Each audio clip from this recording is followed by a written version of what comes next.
কাঁঠাল সিদ্ধ হয়ে গেছে, এবার নামিয়ে নেব। এই জল ফেলে আর একটু ঠান্ডা জল দিয়ে ধুয়ে নেব। চিংড়ি মাছ বেছে খুব ভালো করে ধুয়ে নিয়ে এসেছি, এদিকে কচুরলতিও বেছে ধুয়ে নিয়ে এসেছি, এছাড়াও সিদ্ধ করে নিয়েছি। এবার রান্না শুরু করব। মাছ ভেজে নেব, লবণ হলুদ মাখিয়ে নেব, লবণ হলুদ গুঁড়ো।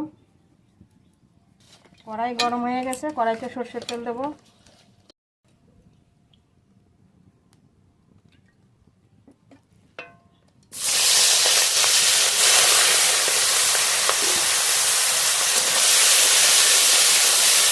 মাছ খুব ভালো করে ভেজে নেব।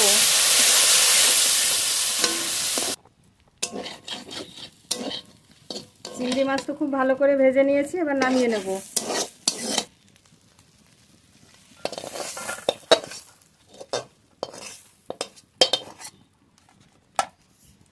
তো বন্ধুরা, এঁচোড় চিংড়ি তো আপনারা অনেক রকমভাবে রান্না করে খেয়েছেন। আজকে আমি একটা নতুন রকমের রান্না করব। এই রান্নাটা কিন্তু সত্যি খুব ভালো লাগবে খেতে। আর একবার বাড়িতে ট্রাই করে খেয়ে দেখবেন, পরে জানাবেন সত্যি ভালো হয়েছে কিনা। আমি আজকে ভাজা মশলাতেই রান্না করব। এখানে যে মশলাগুলো নিয়েছি, জিরে, আদা, রসুন, পেঁয়াজ, শুকনো লঙ্কা, কাঁচা লঙ্কা সব একসঙ্গে কড়াইতে ভেজে নেব। এই ভাজা মশলাতে আজকে দুটো রান্নাই করব। সরষের তেল, প্রথমে জিরেটা দেব,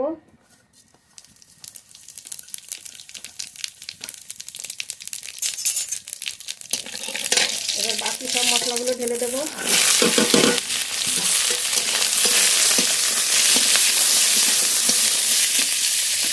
লবণ, হলুদ, মশলাটা খুব ভালো করে ভেজে নেব। মশলা ভাজা হয়ে গেছে, খুব কড়া করে ভাজিনি, আবার একেবারে কমও ভাজিনি। এবার নামিয়ে নেব, একবারে শিলের উপরেই নামাবো। এঁচোড় রান্নার জন্য ফোড়ন করে নেব। কড়াইতে সরষের তেল।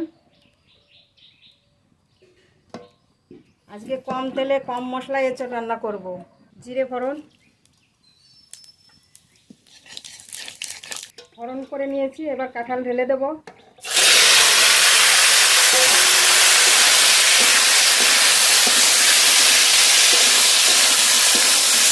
স্বাদ মতো লবণ, পরিমাণ মতো হলুদ গুঁড়ো, নেড়ে নেড়ে একটু ভাজা ভাজা করে নেব। এঁচোড়টা একটু কষিয়ে নিয়েছি, এবার টমেটো দিয়ে দেবো। টমেটো, জল দেবো, জল। এবার ভালো করে জাল দিয়ে নেব।